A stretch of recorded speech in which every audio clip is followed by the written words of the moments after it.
रंगदारी रे घर चढ़ के मारब बरियारी रे छूट जी तो कैल रंगदारी रे घर चढ़ के मारब बरियारी रे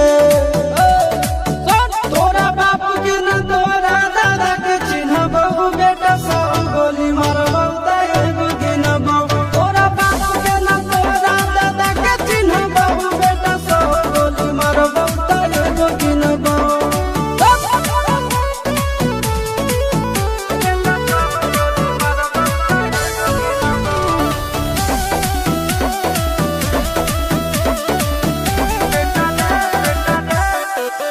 बेटा रे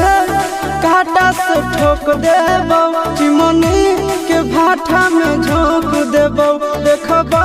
कवन बाप बचैतौ तोरा प्रशासन के गाड़ी भी रोक देबौ बेटा जी सुनो बेटा रे काटा से ठोक देबौ चिमनी के भाटा में झोंक देबौ देखबौ कवन बाप बचैतौ तोरा प्रशासन के गाड़ी भी रोक देबौ तोरा जैसन के हम खड़े खड़े गिनबौ बेटा सब गोली मारबौ एगो गिनबौ तोरा बाप के न तोरा दादा के चिन्हबौ बेटा सब गोली मारबौ एगो गिनबौ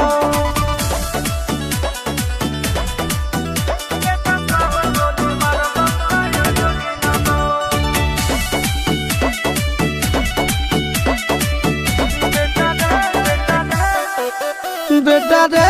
दौड़ा के बाजार में मारबौ गोली तोर कपार में रंगदारी जे करम भी बिहार में गड़ देबौ गंगा जी किनार में इतना मार पड़तो ना बेटा बेटा रे दौड़ा के बाजार में मारबौ गोली तोर कपार में रंगदारी जे करम भी बिहार में गड़ देबौ गंगा जी किनार में कहो चिंटू आशीष के कारण सुनबौ बेटा सब गोली मारबौ एगो गिनबौ तोरा बाप के न तोरा दादा के चिन्हबौ बेटा सब गोली मारबौ एगो गिनबौ मारत मारत पिछुआरा लाल कर दे बेटा ध्यान से बाप इधर है।